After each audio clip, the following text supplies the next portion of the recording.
Pessoal, agora que você já entendeu o que é administração direta e o que é administração indireta, nós vamos começar a avançar agora na administração indireta, que é essencialmente o que vai nos interessar. E o ponto é o seguinte: nós temos a União, os estados, DF e municípios. Todas essas entidades, tanto a União quanto os estados, DF e municípios, podem criar entidades administrativas. Mas como que eles fazem para criar essas entidades? Qual que é o posicionamento? Da onde que a gente tira as regras para a criação? Isso vai estar lá na Constituição Federal.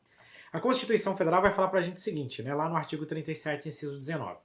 Somente por lei específica poderá ser criada a autarquia e autorizar a instituição de empresa pública, de sociedade de economia mista e de fundação, cabendo à lei complementar, nesse último caso, definir as suas áreas de atuação. Pessoal, vocês não têm ideia da quantidade de assunto importante que tem nesse dispositivo constitucional.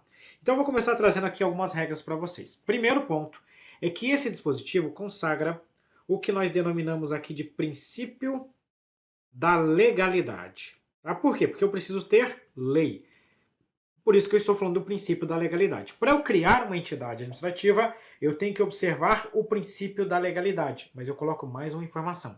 Eu vou até mais além, isso já caiu em questão de concurso público. Não é só o princípio da legalidade, é uma faceta específica do princípio da legalidade. Essa faceta específica nós denominamos de princípio da reserva legal.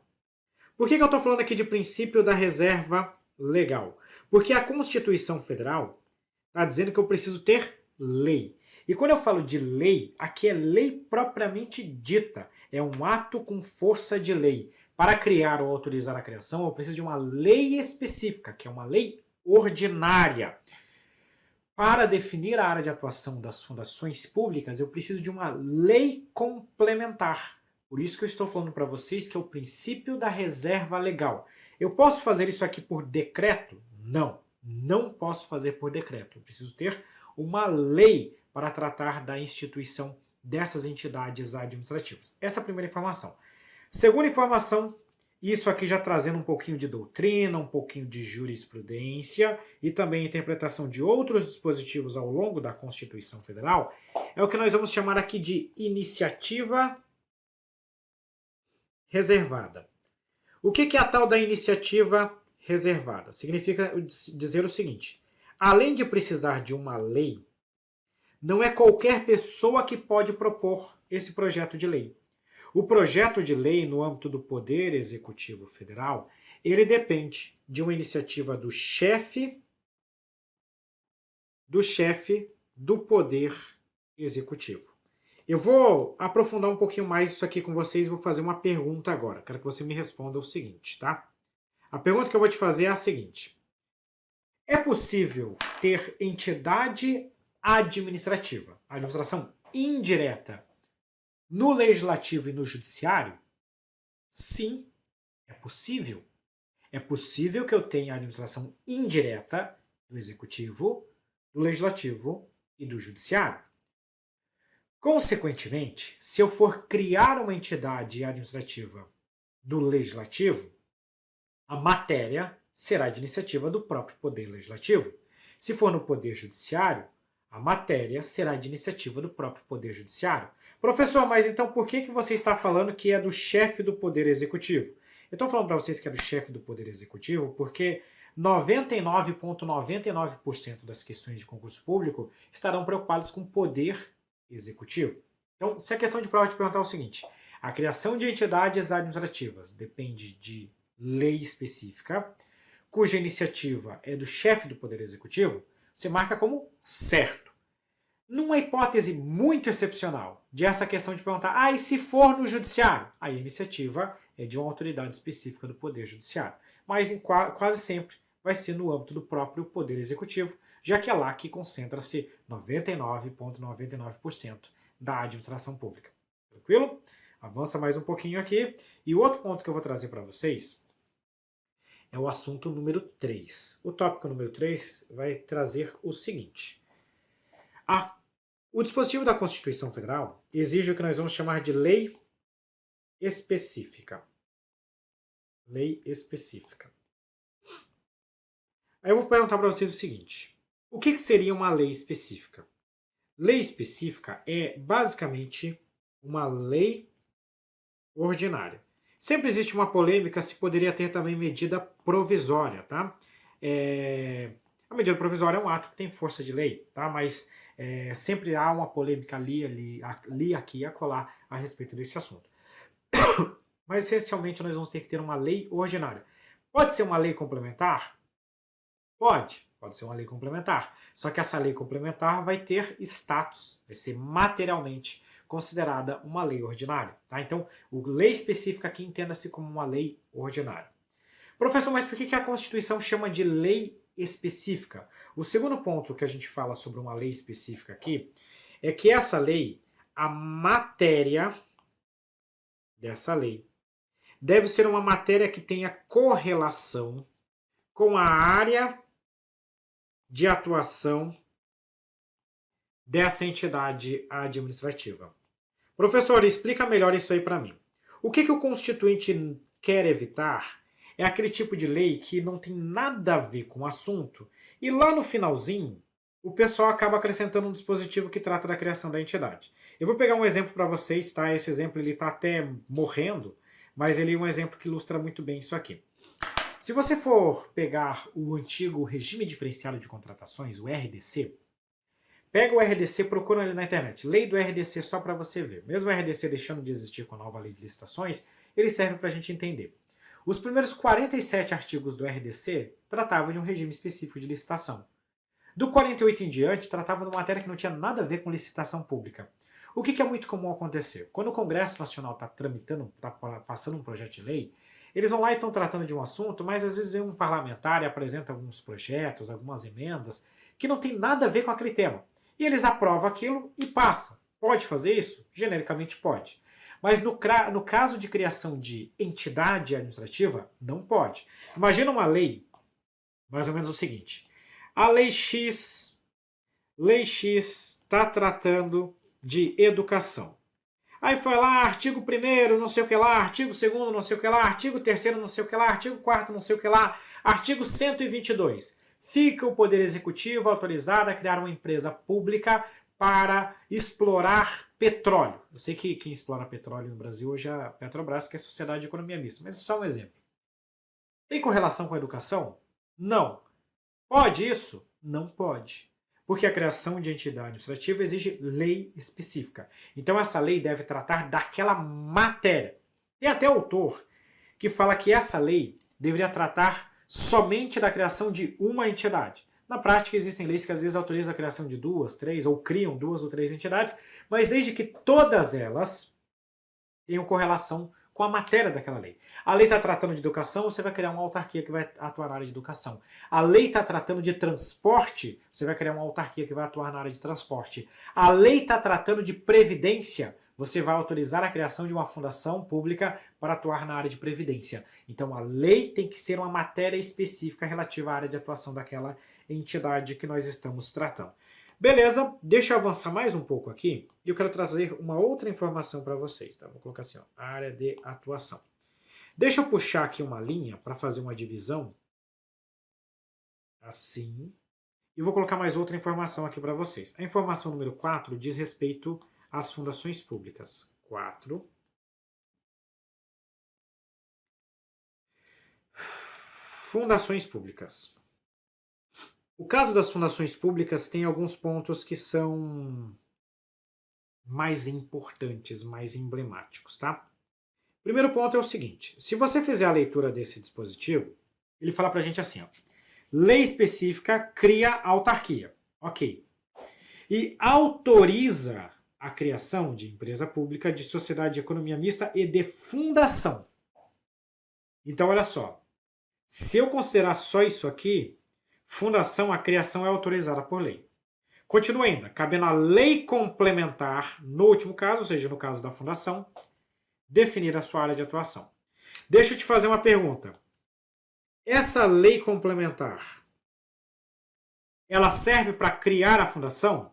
Não. A lei complementar não serve para criar a fundação. A lei complementar é exigida para definir a área de atuação das fundações públicas. Essa lei ela não foi editada até hoje. E ela seria uma lei genérica, ela seria uma lei para tratar não só de uma fundação específica, mas de qualquer fundação pública. Ó, as fundações públicas irão atuar nessas áreas. Para isso que serviria essa lei. Até hoje essa lei não foi editada. Existem vários projetos tramitando, mas é difícil de sair. E quando for editada, inclusive se algum dia você estiver assistindo esse vídeo e essa lei já tiver saído, não se preocupe, porque vai ser aquele tipo de lei que absolutamente não vai servir para nada. Porque na prática as fundações públicas atuam em áreas de interesse social. Então, certo dia, vão editar uma lei que vai dizer o seguinte: a fundação pública vai atuar nas áreas de interesse social e vai dizer o que seria área de interesse social. Até hoje não foi criada e ela também não faz falta. Veja bem, eu não preciso da lei complementar para criar a fundação pública.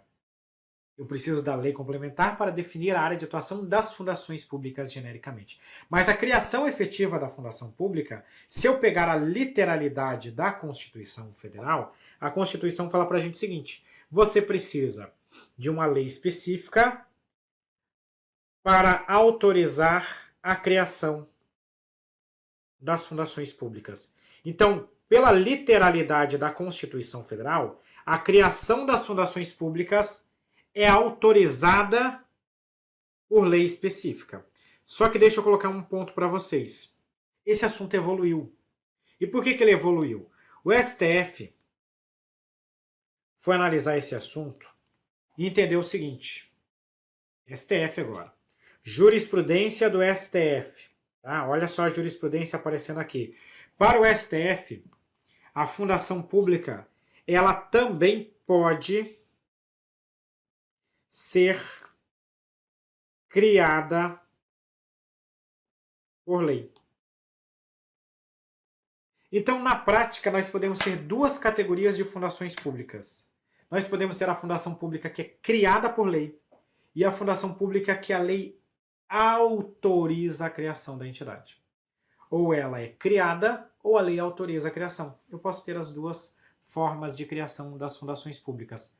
Consequentemente, você vai ver que existe a fundação pública de direito público e a fundação pública de direito privado, mas esse é um assunto para a gente tratar daqui a pouco.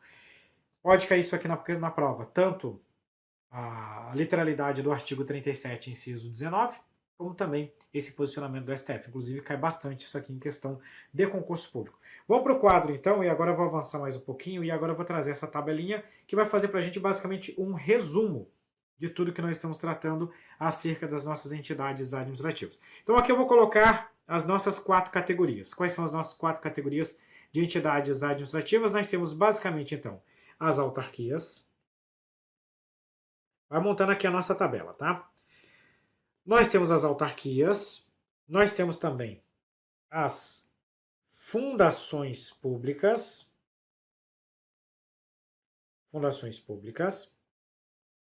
E nós temos, por fim, as chamadas empresas estatais. Empresas estatais, entenda como empresa pública e sociedade de economia mista.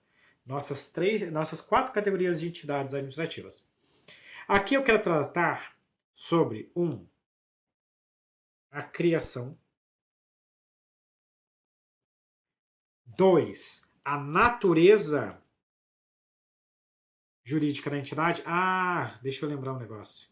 Quando eu estou com a aula assim, eu não posso usar o verde. Aí por isso que não está aparecendo aí para vocês, tá? Então deixa eu só fazer um negócio aqui, para que vocês possam ver o que eu estou fazendo. Eu coloquei uma letra verde, mas o verde não vai aparecer para vocês. Criação, natureza, a natureza jurídica da entidade, a atividade que essa entidade pode desempenhar.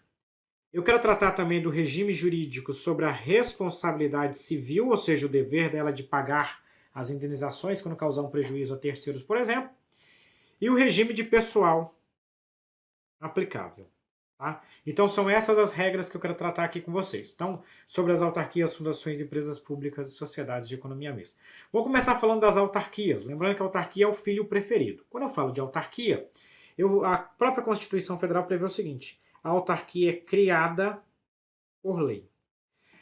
Professor, o que significa dizer que a autarquia é criada por lei? significa dizer o seguinte. Pensa numa certidão de nascimento. Né? Não vou nem chegar na certidão de nascimento, eu vou até chegar a antes. O nascimento de uma criança. A criança nasceu, respirou, ela nasceu com vida, ela ganha a sua natureza jurídica. A autarquia, ela nasce quando a lei que faz a sua criação entra em vigor. Imagina o seguinte, foi editada uma lei, a lei XX, e essa lei entrou em vigor hoje. Significa dizer o seguinte, hoje a autarquia ganhou a sua natureza jurídica. Hoje a autarquia ganhou a sua vida. Não precisa fazer nenhum ato subsequente. Só isso já está bom. Tá? Então, a natureza dessa entidade, ela ganha a natureza jurídica com a vigência da lei. Quando a lei entrou em vigor, nasceu a autarquia. Tá? Então, não preciso de um ato subsequente, basta a vigência da lei. Vamos colocar aqui então o seguinte, olha só. Ela é criada por lei. Significa dizer que ela nasce com a vigência da lei, sem exigir um ato subsequente. Natureza jurídica. A natureza ela é definida pelo procedimento de criação. Pergunto para você o seguinte, se você quiser criar uma empresa, essa empresa é criada por lei? Não. Ela é criada pelo registro do ato constitutivo. Você cria o estatuto, leva o estatuto no cartório, o registro civil, né? O registro faz o registro da entidade, registro, eu coloquei aqui genericamente falando para não ter que entrar nos detalhes. Você leva para o registro, a entidade foi registrada, no momento que é definido o registro, a sua empresa nasceu. Esse é um procedimento privado, porque você, para criar uma empresa, segue esse procedimento. Agora, o Estado, para criar uma autarquia, ele tem um procedimento público, que é a lei. Quem cria a lei é o Estado. Então, por isso que é um procedimento público. Logo, a autarquia possui natureza jurídica de direito público. Natureza jurídica de direito público. Justamente porque ela nasce a partir de um procedimento público, que é a vigência da sua lei de criação. Próximo tópico. Atividade desempenhada pela autarquia. Quando nós falamos das autarquias, nós genericamente falamos que a autarquia exerce atividade típica, ou alguns autores vão chamar de atividade exclusiva de Estado. O que seria uma atividade típica, uma atividade exclusiva de Estado? Atividade típica ou exclusiva seria aquela atividade que só o Estado poderia exercer. Mas aqui eu quero trazer para vocês duas observações. Observação número 1. O que é atividade típica? O que é atividade exclusiva? Atividade típica ou exclusiva são aquelas atividades que só o Estado poderia desempenhar, porque elas gozam do poder de império do Estado, como, por exemplo, regulamentação, fiscalização, poder de polícia e assim sucessivamente. Eu estou trazendo aqui para vocês alguns exemplos. Só que eu quero fazer uma pausa. Esse conceito de atividade típica de Estado está em crise. Hoje em dia é cada vez mais difícil saber o que é atividade típica de Estado, porque cada vez mais a doutrina, a jurisprudência, as leis vão permitindo que particulares desempenhem atividades que antigamente só o Estado poderia desempenhar. Então eu estou trazendo alguns exemplos para vocês, mas esses exemplos têm várias exceções. Mas genericamente são atividades de regulamentação, atividades de fiscalização, poder de polícia, onde há o poder de império do Estado. Essa é a primeira observação. Segunda observação que eu quero trazer para vocês. Apesar de eu falar que a autarquia exerce atividade típica, não significa dizer que ela sempre vai desempenhar atividade típica. Na prática, eu quero dizer o seguinte, a autarquia pode desempenhar atividade típica, mas nem sempre vai ser. É a mesma coisa a administração direta. Pergunto para vocês, a administração direta faz só atividade típica? Não. Professor, eu não sei nem o que é atividade típica e o que não é. Vou pegar um exemplo. Educação, saúde, são atividades típicas de Estado? Não. Como assim não, professor? Pega um exemplo. Não existe escola particular, escola privada? Então, se existe uma escola privada, significa que o particular pode fazer, logo não é atividade típica. Então, veja só, a administração direta pode exercer atividade típica, a autarquia também pode exercer atividade típica, mas tanto a administração direta quanto as autarquias também podem fazer atividades que não são necessariamente típicas. É o caso de educação, é o caso de saúde, entre outras tarefas. Mas se a questão de prova te perguntar qual que é a atividade desempenhada pela autarquia, atividade típica, atividade exclusiva de Estado, é isso que você marca. Você sabe que ela também pode fazer outras atividades, mas se for para marcar qual atividade que ela desempenha, atividade típica, atividade exclusiva. Outro ponto, responsabilidade civil. Professor, o que é responsabilidade civil? Responsabilidade civil é o dever de reparar um dano causado a terceiros. As autarquias, elas se submetem ao que nós chamamos de responsabilidade civil objetiva do Estado. Significa dizer que se um servidor, um agente público de uma autarquia, causar um prejuízo a terceiros, a autarquia indeniza. Indeniza objetivamente, sem precisar de dolo ou culpa. Para eu explicar isso aqui para vocês em detalhes, se você tem muita dificuldade nesse assunto, eu precisaria de muito tempo. E nesse momento não é isso que eu quero explicar. Não é a aula para isso. Então, se a questão de prova te perguntar qual o tipo de responsabilidade civil da autarquia, você só marca que é objetiva. Tá? Agora, se você ainda não sabe o que é isso, calma, que em algum momento você vai entender e eu vou te explicar da melhor forma possível. E por fim, o regime de pessoal das autarquias. Nas autarquias, nós normalmente encontramos o que nós chamamos de regime jurídico estatutário. Também chamado de regime jurídico de direito público em relação ao pessoal. Por exemplo, se você pegar o INSS, que é sempre o exemplo que eu vou trazer para vocês, o INSS está sujeito, os seus servidores, à Lei 812, que é o Estatuto dos Servidores Públicos Federais. Então, o regime estatutário é um regime previsto em uma lei, como a Lei 812, no caso da União. Se eu pegar a Anatel, a Anvisa, que são as agências reguladoras, o regime do pessoal dessas entidades é o da Lei 812, também é um regime estatutário. Normalmente, o regime de pessoal das autarquias é um regime estatutário. Eu digo normalmente porque hoje em dia existem várias exceções também, alguns casos de aplicação de CLT, mas a regra é que seja um regime de pessoal estatutário. Autarquias, bem tranquilo. Aí eu vou avançar mais um pouquinho com vocês e agora eu vou chegar nas fundações públicas. Fundação pública tem um pequeno probleminha, porque essa linha aqui da fundação pública eu tenho que dividir ela em duas. Porque na verdade nós temos duas categorias de fundações públicas. Lembra que eu comentei com vocês que o STF entendeu que a fundação pública pode ser criada diretamente por lei? Significa dizer, então, que eu tenho uma categoria de fundações públicas que a criação acontece no momento da vigência da lei de criação dessa entidade. Como ela está nascendo aqui com base numa lei, ela vai possuir natureza jurídica de direito público. Essa fundação pública aqui, ela também é conhecida como fundação autárquica, ou simplesmente autarquia fundacional. Por que isso? Porque apesar de eu estar chamando ela de fundação pública, ela vai ser igual a uma autarquia. Isso é bastante comum, né? Você cria ela, chama ela de fundação, mas ela possui as mesmas características de uma autarquia. Consequentemente, o regime jurídico dela é igual ao da autarquia.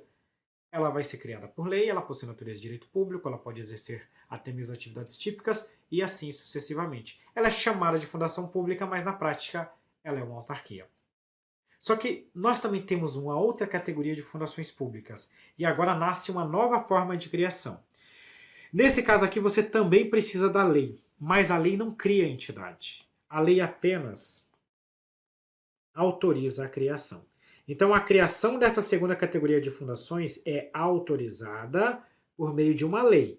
Eu continuo precisando de lei, mas essa lei não cria a entidade, só autoriza a sua criação. Professor, o que significa autorizar a criação? Seria mais ou menos como se fosse assim, ó. Meus filhos me pedem para comprar um videogame. Eu vou lá e compro o videogame e dou para os meus filhos. Vamos dizer o seguinte, que eu comprei, então eu sou a lei e eu fiz a criação do videogame. Eu fui lá, comprei o videogame e entreguei para eles. É o caso da autarquia. Agora os meus filhos me pedem para comprar um videogame. Eu entrego para eles o dinheiro e falo para eles o seguinte, vocês podem comprar o videogame. Eles vão lá comprar. Mas veja só, eu autorizei a criação. Quando eu autorizei a compra do videogame, o videogame já está ali no quarto deles? Não. Eles precisam fazer um segundo ato. Esse segundo ato é ir até a loja, escolher o videogame, pagar e trazer ele para casa. Vamos supor que os meus filhos resolvam, não pai, obrigado, mas a gente não vai comprar esse videogame. Vamos guardar esse dinheiro para no futuro investir em alguma atividade. Opa, que coisa linda e maravilhosa! Veja, eu autorizei, mas eles não compraram. Então, com a criação de entidades administrativas, também pode acontecer isso. O Estado vai lá e pede uma autorização legal, o Poder Legislativo autoriza a criação, mas nós temos que ter o segundo passo, que é o que a gente chama de registro do ato constitutivo. O que é registrar o ato constitutivo? Elaborar o estatuto jurídico dessa entidade, né, o seu estatuto social, pega esse estatuto social e leva ele a registro. Eu vou falar assim genericamente, entre aspas, de cartório, tá? Mas não é necessariamente no cartório. Você vai fazer o registro dessa entidade. Quando você registra ela, no momento do deferimento do registro do estatuto, ela ganha personalidade jurídica. Então agora não é com a lei, mas com o registro do ato constitutivo, que é o nosso ato subsequente. Então vamos anotar aqui. Como que ela ganha natureza jurídica, personalidade jurídica? Ela ganha por meio do registro do seu ato constitutivo no órgão competente. Beleza. Nesse caso, então, ela possui natureza jurídica de direito privado. E agora você vai me perguntar, tá, professor, e qual que é a atividade das fundações públicas? Eu vou responder aqui de forma genérica, tá? De forma genérica, as fundações públicas em geral atuam naquilo que nós chamamos de área de interesse social. O que seria essa área de interesse social? Seria educação, saúde, desporto, previdência complementar dos servidores, cultura e assim sucessivamente. É óbvio que se ela for de direito público, ela vai funcionar igual a uma autarquia. Mas se ela for genericamente, se a pergunta de prova for assim, as fundações públicas fazem o quê? A área de interesse social. Lembrando que tem que ter uma lei complementar para definir essa área de atuação, mas no momento que eu estou gravando essa aula, essa lei ainda não foi editada. Responsabilidade civil. A Constituição Federal não amarra muito bem a forma da responsabilidade civil das fundações públicas, tá? Até amarra no caso da de direito público, mas a de direito privado fica assim meio voando. Mas genericamente nós falamos que é uma responsabilidade civil objetiva. E por fim, nós também podemos tratar aqui do regime de pessoal. Esse tema ele também tem algumas polêmicas, tá? Ele não é muito bem definido na Constituição Federal, mas genericamente falando, o regime de pessoal, se ela for de direito público, é o regime estatutário, e tem algumas decisões do STF aplicando o regime de pessoal da CLT, se ela for uma fundação pública de direito privado. Então, se for de direito público é o estatutário, se for de direito privado é o regime da CLT. Perfeito, agora nós vamos chegar às empresas públicas e às sociedades de economia mista, tá? Empresa pública e sociedade de economia mista, nós chamamos de empresas estatais, tá? E a informação que eu quero trazer para vocês aqui é o seguinte, genericamente falando, empresa pública e sociedade de economia mista são essencialmente iguais. Em quase tudo elas são iguais. Se eu pegasse assim 100 características, 97 dessas características seriam iguais. Elas vão mudar por apenas 3 características, mas nós não vamos falar sobre essas mudanças agora. Não é o objetivo dessa aula. Na aula de empresa pública e de sociedade de economia mista eu vou trazer as 3 diferenças. Aqui eu vou trazer características comuns dessas entidades. E a primeira característica comum é que a criação depende de autorização legal. Então a lei autoriza, mas você tem que levar essa entidade para o registro do ato constitutivo. Então elas ganham natureza jurídica com o registro do ato. Como esse é um procedimento privado, né, elas possuem natureza jurídica de direito privado, conforme eu acabei de explicar para vocês. E agora vem um outro ponto que é bastante interessante. A bem da verdade, nós temos 2 categorias de empresa pública e de sociedade de economia mista, conforme a sua área de atuação. Se a questão de prova te perguntar assim, ó, qual que é o regime, qual que é a natureza jurídica da empresa pública e da sociedade de economia mista, nós costumamos falar que é um regime jurídico de direito privado. Só que esse regime jurídico, ele sofre algumas variações. Existem empresas públicas e sociedades de economia mista que elas se aproximam mais das regras públicas. Existem algumas empresas públicas e sociedades de economia mista que se aproximam mais das regras privadas. Eu vou trazer 2 exemplos bem práticos para vocês. A Petrobras e o Banco do Brasil, eles atuam explorando a atividade econômica. Logo, o seu regime jurídico é basicamente igual ao das empresas privadas. Os Correios prestam serviço público. logo seu regime jurídico é mais parecido com o das autarquias. Então, se ela é prestadora de serviço público, é uma regra. Se ela explora atividade econômica, é outra regra. Então, eu tenho duas categorias de empresas públicas e de sociedades de economia mista. Essas duas categorias são diferenciadas pela atividade desempenhada. Então, a primeira categoria são aquelas que atuam na prestação de serviços públicos. Calma aí que não ficou bom isso aqui. Na prestação de serviços públicos, como é o caso dos Correios. E a segunda categoria são aquelas que atuam na exploração de atividade econômica, como por exemplo a Petrobras e a Caixa e o Banco do Brasil e a Caixa Econômica Federal. Então elas podem prestar serviço público ou podem explorar atividade econômica. Tem algumas coisas, algumas dúvidas que eu vejo alunos trazendo e que eu não sei de onde que esse pessoal tira. Provavelmente alguém falou em algum lugar e aí o povo vai reproduzindo. Eu já vi gente falando o seguinte: ah, empresa pública presta serviço público, sociedade de economia mista explora atividade econômica. Não, não existe essa diferença. Você tem empresa pública que presta serviço público e empresa pública que explora atividade econômica. Você tem sociedade de economia mista que presta serviço público e sociedade de economia mista que explora atividade econômica. Por exemplo, você tem os Correios como empresa pública prestando serviço público. Você tem a Caixa Econômica, que também é empresa pública, explorando atividade econômica. Por outro lado, existem várias dessas sociedades de economia mista nos estados que atuam na distribuição de energia elétrica, por exemplo. Várias empresas estatais que fazem serviço. Elas são sociedades de economia mista que prestam serviços públicos. E nós temos a Petrobras que explora atividade econômica. Então isso não é uma diferença de empresa pública e de sociedade de economia mista. Porque tanto uma quanto a outra podem desempenhar quaisquer dessas duas atividades. Mas essa atividade aqui, ela vai variar, ela vai gerar um reflexo do regime de responsabilidade civil. Porque a empresa pública, ela se submete a empresa pública, não, desculpa. Aquela que presta serviço público se submete à responsabilidade civil objetiva. E aquela que explora atividade econômica se submete à responsabilidade civil do tipo subjetiva. Tá vendo uma novidade aqui, ó?